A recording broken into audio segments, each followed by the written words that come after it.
We're now going to carefully go through each of the 10 amendments that comprise the Bill of Rights, beginning with the First, Second, and Third Amendments in this section. Then we'll continue with those directly related to equal protection and due process in the next section. The First Amendment calls for freedom of religion. According to the Establishment Clause, Congress may not have found an official religion, meaning it cannot establish an official religion. And this is different from other countries like Great Britain, for example, where the Queen is the head of the Church of England, the Anglican Church.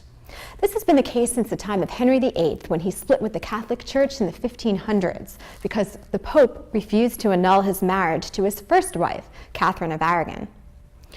On the other hand, in what seems like the opposite of Congress not being allowed to endorse any religious activities, there is the Free Exercise Clause, which ensures freedom of individuals to practice a religion. A 1971 Supreme Court case, Lemon versus Kurtzman, provided courts and interest groups with a lemon test to determine whether their activity was constitutional. It said, when considering funding, the state should ensure that the program in question has no religious purpose. The program in question must not promote or inhibit any religion.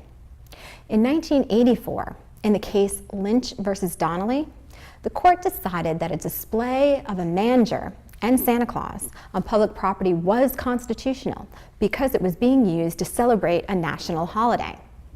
The use of religious displays on public property has since become a little murkier. But then in 1997, in the case Agnostini versus Felton, the court said that the Constitution only requires government neutrality toward religion. The case made the so-called wall of separation between the church and state break down just a little bit. It broke down even further in the 2002 case Zelman versus Simmons-Harris that allowed parents to use publicly funded school vouchers to pay tuition at religious schools. Vouchers were intended to spur competition between schools to enhance their quality, but they are very, very controversial. According to the court's rule of strict scrutiny, a law that discriminates against a religious practice must have a compelling government interest and must be as unrestrictive as possible. The First Amendment also calls for freedom of expression, but this has never been absolute. For example, people cannot openly discuss the assassination of a president or other treasonous activities. The free expression clauses have to do with the open discussion of public affairs.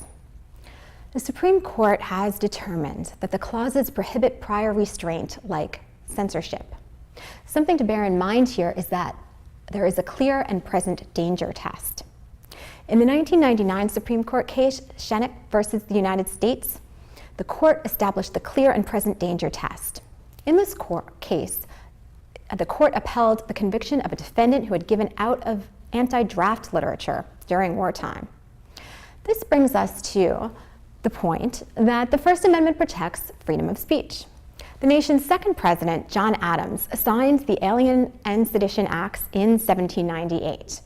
The latter, the Sedition Act, made it a crime to speak out against the government. It was intended to suppress the opposition party, the Jefferson Republicans, from criticizing Adams, who was a Federalist. But that raises the question, is suppressing unpopular speech more dangerous to the American Republic than shutting it down? By the middle of the 20th century, however, the Supreme Court, it upheld the right of symbolic expression even against the government. In a 1969 case, it upheld the right of students to wear armbands to protest the Vietnam War. Also that year, 1969, the court allowed for the free expression of radical ideas. These ideas were unpopular, but again, rights of minorities are protected in the Constitution.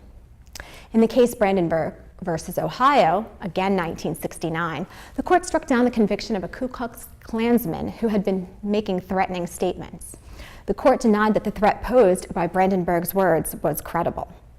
2 years later, in a 1971 case, Cohen versus California, allowing someone to wear a shirt with a vulgar anti-war slogan emblazoned on it, the court determined that one man's vulgarity is another man's lyric. In 1997, the court determined that the right of free speech applied to internet content as well. Speaking of words, freedom of the press is also protected under the First Amendment. This right, too, is not absolute. Newspapers can be sued for libel, which is the defamation of a person in writing, And libel is often confused with slander.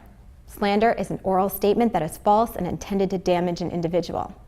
But libelous statements against celebrities, as opposed to average people, are less likely to be prosecuted. In the 1974 case, New York Times versus Sullivan, the court decided that false statements made against officials were protected unless the plaintiff could prove malice.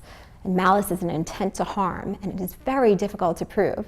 So this put a high burden of proof on the plaintiff. Sometimes the right to a fair trial, protected under the Sixth Amendment, conflicts with the right to freedom of the press under the First Amendment. Occasionally, a judge will issue a gag order to prevent news about a trial from getting out. Moving on to the Second Amendment, which guarantees the right to keep and bear arms.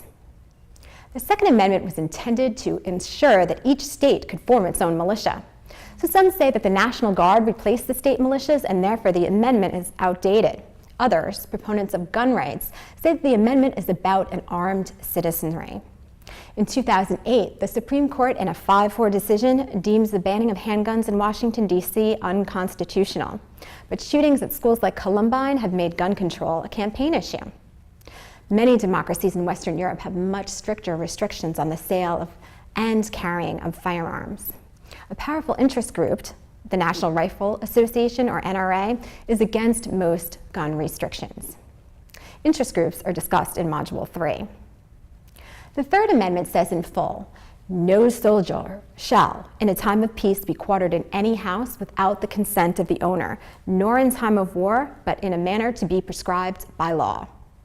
Many people think that the Third Amendment is completely obsolete, as it is unlikely that the government will need to quarter troops, as the British did in Boston, for example, leading in part to the Revolutionary War.